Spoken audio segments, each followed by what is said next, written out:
सभी विद्यार्थियों को नमस्कार। इस वीडियो में मैं आप सभी का स्वागत करता हूं। आज हम चर्चा करेंगे महाकवि सूरदास के संदर्भ में।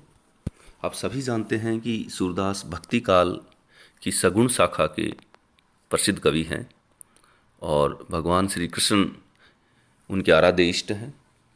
तो उन्होंने उनके जो पद हैं उनको सूर सागर, सूर सारावली तथा साहित्य लहरी के रूप में, काव्य ग्रंथों के रूप में संकलित किया गया है।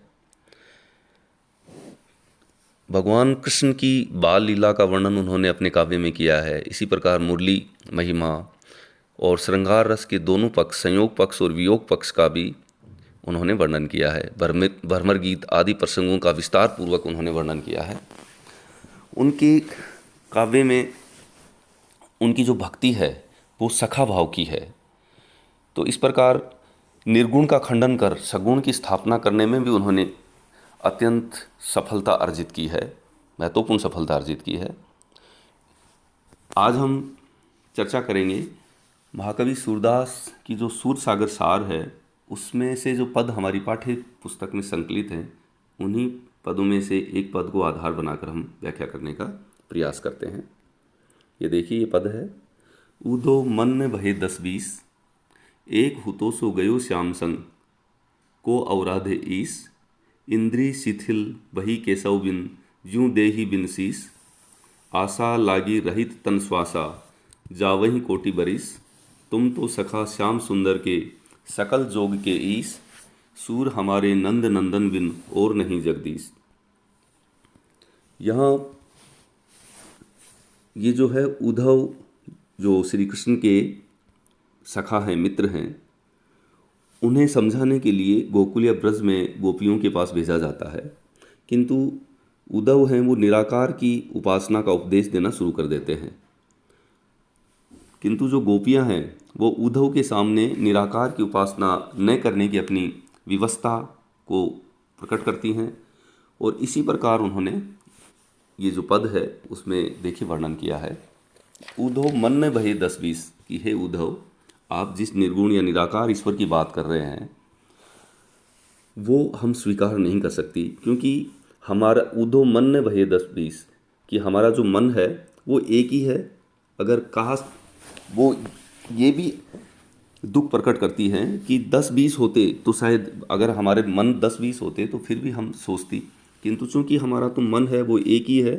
और एक हुतो सो गयो श्याम संग, और जो एक मन था वो किसके साथ चला गया? हमारे श्याम, हमारे भगवान श्री कृष्ण के साथ चला गया है। हम अब किस मन से, को माने कैसे, औराधें अर्थात आराधना करना, आराधना या उपासना, आराधना करना या उपासना करना, तो हम किस मन से उस ईश अर्थात उस ईश्वर, जो निर्गुण ईश्वर जिसकी आप बात कर रहे हैं, जिसका आप उपदेश दे रहे हैं, कैसे उसकी आराधना करें, कैसे उसकी उपासना करें, क्योंकि हमारा तो एक ही मन था और वो भगवान श्री कृष्ण के साथ, श्याम के साथ मथुरा चला गया। इंद्री शिथिल बही केशव बिन, हमारी जो इंद्रियां हैं, शारीरिक जो इंद्रियां हैं, जैसे मोटे तौर पर हम जिसे कहते हैं कि आँख, नाक, कान, जीव, त्वचा, इनको जो इंद्रियां माना जाता है, जो बाह्य इंद्रियां हैं, वो हमारी सभी शिथिल हो गई हैं। कैसे शिथिल हो गई हैं? केशव के बगैर। केशव यहाँ भगवान श्री कृष्ण के लिए प्रयुक्त हुआ है कि भगवान श्री कृष्ण के बिना हमारी जो शारीरिक इंद्रियां हैं वो शिथिल हो गई हैं। और उनकी स्थिति कैसी हो गई है? उनकी वैसी ही स्थिति, ज्यों देही बिन शीश, जैसे देही है ना, देह अर्थात शरीर, शरीर के बिना, शरीर जो है वो सिर, शीश अर्थात सिर के बगैर, सिर के बगैर जैसे शरीर शिथिल हो जाता है, वैसे ही हमारा इंद्रियों के बगैर, हमारी शारीरिक इंद्रियां भगवान श्री कृष्ण के बगैर शिथिल हो गई हैं, श्रीहीन हो गई हैं, कृशकाय हो गई हैं। हमारी स्थिति ऐसी हो गई है, कमज़ोर हो गई है, और हमारे जो अवयव हैं, शारीरिक अवयव हैं, वो काम नहीं कर रहे हैं। देख, आशा लागी रहित तन श्वासा, आशा लागी रहित तन श्वासा, और हमारे शरीर में जो श्वासें चल रही हैं, तन, देखिए तन का अर्थ होता है शरीर। हमारे शरीर में जो श्वास चल रही हैं वो इस आशा से, आशा लगी मतलब उम्मीद है, भगवान श्री कृष्ण के आने की उम्मीद है, इसीलिए हमारे जो शरीर की श्वास चल रही हैं। और इसी उम्मीद पर, इसी संभावना पर जीव ही कोटि, कोटि, कोटि का अर्थ होता है करोड़ों, तो हम कोटि यानी करोड़ों वर्ष तक जीवित रहने की कामना करती हैं, इस आशा में कि हम करोड़ों वर्ष तक जीवित रहें, जिससे हमारे श्री कृष्ण, हमारे भगवान, हमारे आराध्य इष्ट यहाँ आएंगे। इसी उम्मीद से, इसी संभावना से हमारे जो शरीर में है वो श्वासें चल रही हैं, हमारे तन में श्वासें चल रही हैं।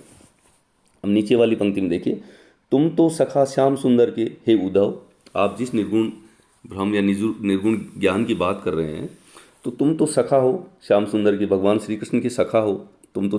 और सकल जोग के, सकल होता है संपूर्ण, संपूर्ण जोग, जिस योग की बात कर रहे हो, निर्गुण ब्रह्म की बात कर रहे हो, उसके उस ईश के बारे में तुम जानते हो, अच्छी तरह समझते हो, तो तुम तो चमत्कारी व्यक्ति हो।